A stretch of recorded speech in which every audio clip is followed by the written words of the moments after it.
champagne tastes with a beer budget? Geez, that's me.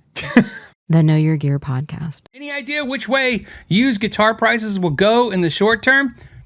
Buy low, sell high. That's all I can say. I want to rebuy a mid-2000s Gibson that I regret selling. My strong opinion, even during the boom, I was getting deals. Sure, did I buy overbuy sometimes, pay too much? Sure, but that wasn't the market. That was me. You decide. You decide what you pay, not the market. And when I say that, I mean, you just trust me. Somebody's out there. This isn't like the housing market. That's a different world. This is a small commodities market, I should say, where basically there's always an opportunity for whatever you're looking for. So I would say, the sad part is if the prices come down as a whole, that's probably not going to help you too much anyways. You just want to be strategic with what you're buying. I do it all the time. I did it the other day. I saw a guitar. I thought the price was okay. I thought if it's a little better price, maybe I'd buy it. I thought it could be a good video.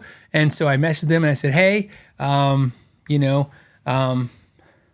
no, that's actually not true. That's not what it was. It wasn't a price thing. It was a clarifying question. He had a good deal on it. And I thought it'd be a good video, and I had a question. I sent him the email, the question, and then while I was waiting for the answer, it sold. So I don't regret it because since my question was never really answered, if it wasn't what I thought, if it didn't have the thing I thought, then it wouldn't matter to me. So again, I guess my point is if you want a mid-2000s Gibson, you look for them, you hunt for them, you hunt a lot. You will find them.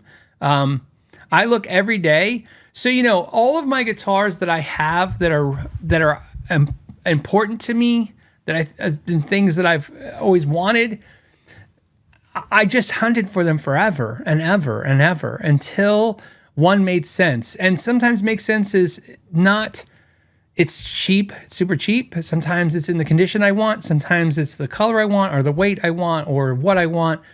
And it's not about the price. And sometimes it's absolutely about the price.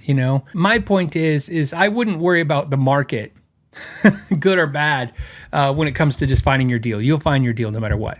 There's always somebody who has something. And keep in mind, that's why trading is important in this part of our world, the industry.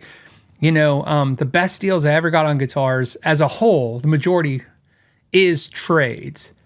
The best deals, because here's why, the best deals I ever got were with friends. And with friends, they tend to take care of you and I take care of them. But, you want to be fair. And sometimes the best way to be fair is trade things because, it's a perfect example is like, hey, if a good example that's actually happened, like, hey, there's a guitar and it's worth $2,500. And I'm like, $2,500. And, and if they take $2,000, that's not fair to them. They could get 25, but obviously they want to give me a deal because I'm their friend, but obviously they don't want to sell it for cheaper than they know they can get. And so one of us I either have to pony up. So you could come with a fair price and say $22.50 and I suffer a little bit and he suffers a little bit and we're both happy. Sure, you could do that. But a lot of times what happens is like, well, why don't I find something you really want? And I trade him that. And when I say that, I want to be very clear. When I say trade, yeah, a lot of times because I have it, I'm like, yeah, I'll trade you something I have. Sometimes I just go find what they want. I've done that multiple times, I'm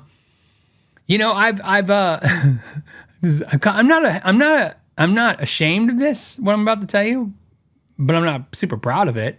But it's maybe twice in my life, for sure twice, because I can think of the two instances. Somebody on Craigslist would post something like, and I'll give an example so it doesn't get exactly out. Let's say they'll go, hey, I have I'll use a Warwick bass. I have a Corvette standard Warwick bass that they'll sell for $1,500 or trade for an American Deluxe jazz bass. And I'll go, oh, I can get my hands on an American Jazz Deluxe bass for like $1,000. So I would message them and be like, what color are you looking for? What do you look for? And they tell me. And then I would go find that bass because that bass was easy. Like and so you just find it. And then once you find a couple, you go, okay, what will you take? And you're just trying to think of this. I already know the Warwick bass is $1,400. So if I get it for $1,390, I'm saving $10, right? So I'm like, could you take 1,000? No. Will you take 1,050? No. 1,080? Sure. Done. And that's how you get the Warwick for 1,080. You go, okay, I have this bass and I'm gonna trade. In fact, in that particular case, which is not exactly what I traded for, I took a picture of it. It was at a store. I took a picture of it. I sent it to the guy. I'm like, would you trade for this? And he's like, yeah. And I go, okay, I'll buy it. And I took it to him and we traded. In fact, I think the funny story was I bought it at the music store and then I had him meet me in front of that music store. But anyways, I'm just saying, look, this is a luxury guitar playing. You know, we're very lucky to be spending our afternoon on Friday talking about it and very lucky to have it. And whatever your guitar is, whether it's $100 or it's $100,000 or whatever you have that makes you happy, it's expensive to you. Every instrument I've ever bought my whole life has been expensive to me, no matter what the price was, because it's always been relative to whatever I could afford at the time. And, what's the saying? Like, champagne tastes with a beer budget. Geez, that's me for no matter what, because I'm so passionate about this. It never changes. There's no amount that I go, oh, I finally make enough money I can buy the thing I want. No, what happens is everything just seems so ludicrous because the prices keep going up. So if I can't figure out a way to buy it with a clean conscience and feel good about having it, I just don't do it. But in your case, I would say you'll find the deal.